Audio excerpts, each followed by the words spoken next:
And thirdly, because after Christ's ascension into heaven, the devils put forward certain men who said that they themselves were gods, and they were not only not persecuted by you, but even deemed worthy of honors. There was a Samaritan, Simon, a native of the village called Gitto, who in the reign of Claudius Caesar and in your royal city of Rome did mighty acts of magic by virtue of the art of the devils operating in him. He was considered a god, and as a god was honored by you with a statue,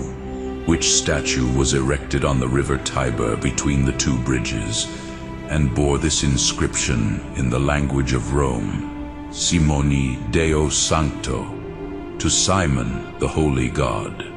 And almost all the Samaritans and a few even of other nations worship him and acknowledge him as the first god. And a woman, Helena, who went about with him at that time and had formerly been a prostitute, they say is the first idea generated by him.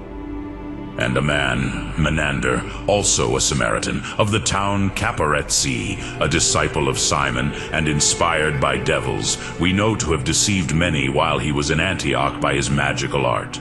He persuaded those who adhered to him that they should never die, and even now there are some living who hold this opinion of his. And there is Marcion, a man of Pontus, who is even at this day alive, and teaching his disciples to believe in some other god greater than the Creator, and he, by the aid of the devils, has caused many of every nation to speak blasphemies, and to deny that God is the maker of this universe, and to assert that some other, being greater than he, has done greater works. All who take their opinions from these men are, as we before said, called Christians,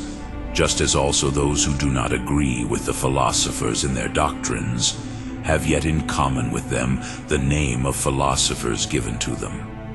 And whether they perpetrate those fabulous and shameful deeds, the upsetting of the lamp, and promiscuous intercourse, and eating human flesh, we know not. But we do know that they are neither persecuted nor put to death by you, at least on account of their opinions. But I have a treatise against all the heresies that have existed already composed, which, if you wish to read it, I will give you.